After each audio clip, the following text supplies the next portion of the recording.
Ang yung mismong nagbabash po kay mama, yung mga supporters ko. Yun, shoutout mga kalingap. Joy Diwata, nagsalita na, naglabas ng saloobin. Basher ng nanay ni Joy Diwata, supporters ni Joy Diwata.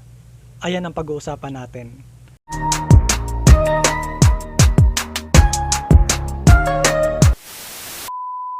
Hello guys, welcome back to my YouTube channel. Panibagong araw at panibagong reaction commentary video na naman ang ating gagawin. Pero bago tayo magsimula, gusto ko muna kayong batiin ng good morning, good afternoon, good evening. Kung nasan man kayo mga lokasyon ngayon, sana sa mabuti kayong kalagayan. At mega love shoutout kay Kuya Bal, Ate Edna, Kalinga Prab. Mega love shoutout din sa aking mga kasamaan sa Karepa. Mega love shoutout kay Presbyrador. At mega love shoutout din kay Ma'am Anarita Reyes. Mega love shoutout din kay Ma'am Esther Morris. At mega love shoutout din kay Tita Maria Lewis Vlog. Ayan, supportan nyo po sila guys. Ayun nga guys, pag-usapan natin, Joy Diwata naglabas ng saloobin at basher ng nanay niya, supporters ni Joy Diwata. Ito po ay nagsimula yung tumanggi yung nanay ni Joy Diwata na itandem or i-love team kay Fran. At yung mga supporters ng may gusto sa Fran Joy ay parang nagtampo at nag-comment at nabash si Nanay Imelda dahil nga sa naging sagot ni Nanay Imelda. Pero ayun nga po, bago tayo magpatuloy ng komento, panoorin muna natin itong saloobin ni Joy Diwata na in-interview ni Kuya Andy Kayakap Vlogs. Ayan. So panoorin muna natin. Ngayon, anong masasabi mo ngayon sa mga itong nangyaring itong mga nagdaang araw na ito, nagdaang linggo na ito na abot sa mga pambabas kay Nanay Imelda at pati na rin sa iyo, pati nga ako nadamay din. Anong masasabi mo doon, Joy? Ayun nga po.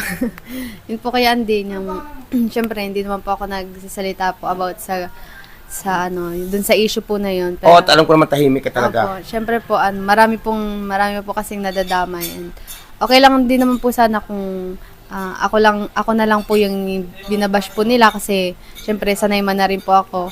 Pero syempre po, na-hurt din po kasi ako kasi nadadamay na po yung family ko, si mama, tapos yung iba rin pong sumusuporta po na, ayun nga po, nahati po yung mga supporters, yung iba mga nagbabatuhan ng masasakit na salita. Sana po itigil na lang din po nila kasi pare-parehas lang naman po tayong gustong sumuporta. And isa lang din naman po yung goal natin at yung gusto po natin na sumaya at mapasaya po yung kapwa po natin. At sana po kung meron po tayong gustong suportahan, suportahan na lang po natin na hindi po tayo di-disrespect ng ibang tao. Hindi nakakasakit ng iba. Opo. Ayun po, mga kababayan, ang pahayag ni Joy. Nasaktan ka ba? Yung bang mga pangyayaring tulad ng linggo na si Nanay binakbakan ng baser, binabas si Nanay Imelda, ikaw ba, anong naramdaman mo noon? Ayun po, na-hurt nga po kasi yung mismong nagbabash po kay mama, yung mga supporters ko, sana po, kung mahal niyo po ako, dapat mahal niyo rin po si mama kasi nanay ko po yan eh. Tama, respeto. Opo. Yun po mga kababayan. Respeto na lang po kasi yung reaction po ni mama dun sa nangyari, normal response po yun ng isang ina. Dapat kayo rin po, sa sarili nyo, naiintindihan nyo si mama kasi nanay din po kayo. Yun, mga kababayan. Siyempre, bilang isang magulang, mama mo si Nanay Imelda, ay magsasalita siya ng ayon sa kanyang tama na wala naman nagtuturo sa kay Nanay Imelda na magsalita ng ganun. Damdamin ni Nanay Imelda yun, no? Tapos bilang isang nanay. Ngayon anong mo doon gusto mong iparating sa kanila?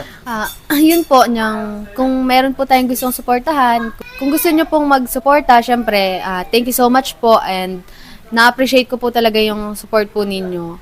And kahit wala pang official, grabe na yung niyo po, yung support po ninyo kahit hindi pa naman po official yung Fran Joy. And sana po, suportahan na lang po natin nang hindi po tayo nakakasakit ng iba. And stop na rin po natin yung mga pag-post po sa Facebook na nagpaparinigan kasi hindi po kasi healthy sa bilang supporters. Toxic po para po sa ating lahat. Iyon mga kababayan, no? Mga kababayan, sa tagal-tagal po, mag-iilang taon na si Joy sa Kalinga, magti 3 years na, no? Sa Sa totoo po mga kababayan, ngayon lang po nagsalta si Joy ng ganito. Kasi po, nasasaktan po siya kasi siya po ay anak ni Nanay Imelda. Nasasaktan siya na sa nangyaring pambabas kay Nanay Imelda nito mga nagdaang araw. Pati nga po ako doon, nadamay din, no? Pero bilang isang ina at bilang isang anak, mga kababayan, sana po maunawaan po ng lahat. Kaya nga po ito, si Joy nandito para maglinawin at magsalita siya. Wala pong nag-uutos kay Joy mga kababayan. Wala. Joy, may nag-uutos ba sa iyo na magsalita ka ngayon o ano? Wala po kaya hindi. Ano yan, sarili mong ano? Opo, sarili ko po. Kasi nakikita ko din po kasi yung mga post po nila, yung pagpaparinigan po nila, yung mga comment po nila sa comment section, nakikita ko din naman po. Kaya gusto ko rin pong i-call out po yung issue po regarding sa yung sa Franjoy and Joynatics, sa mga supporters. Yan po mga kalingap, mga kababayan. Narinig po ninyo ang pahayag ni Joy ngayong araw pong ito mga kababayan. Kaya ito po, ako bilang Sandy Kayaka Vlogs, masaya po ako at ngayon wala si pasok si na Joy. Siyempre nga, magkakasama silang mag-iina at magkakapatid, no, mga kababayan. Joy, baka may mga pahabol ka pa, Joy. Ayun lang po, thank you so much pa rin po sa inyo, sa walang sawang suporta po, sana po stop na rin po natin yung mga ganon. Mag-support na lang din po tayo sa kung ano pong meron ngayon. Yun lang po. Thank you so Salamat. much. At so yun nga guys, at napanood natin yung video.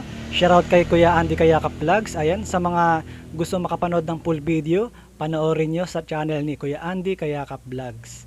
At ayun nga guys, at naglabas nga si Joy Diwata ng saloobin patungkol nga po sa nangyari at naging tampulan ng komento na bash ang nanay ni Joy Diwata na nasasaktan din si Joy Diwata sa mga nangyari dahil nga dito sa yung nanay ni Joy Diwata na si Nanay Imelda ay tumanggi muna na magkaroon ng collab team si Joy Diwata na sana intindihin din natin yung part ng nanay ni Joy Diwata kasi nga po siya po yung magulang ni Joy Diwata. At ayon nga kay Joy Diwata na kung mahal nyo si Joy Diwata, dapat mahal nyo rin ang nanay niya na si Nanay Imelda. So tama naman po yan.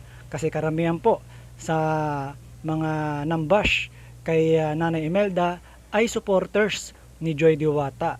Pero kadalasan kasi dun lang sila nakatutok sa mga kilig moments at saka sa love team. Malaki nga po na itutulong ng love team kung sakaling matuloy ang Franjoy. Pero ayun nga po, pangit naman kung sakaling itutuloy tapos si Nanay Imelda, yung nanay ni Joy Diwata ay tutol, di ba? So mas maganda maghintay na lang tayo. At yung ating hinihintay na Franjoy ay darating din yan. So nasabi din dyan sa video na ihinto na ang palitan ng mga komento at sumuporta na lang nang walang nasasaktan. Tama naman po yun. Kasi sa mga komento, nagpapalitan yung magkabilang panig na masasakit at nababasa din pala ni Joy Diwata. Ayan. So mas maganda daw na sumuporta na lang nang walang nasasaktan na ibang tao.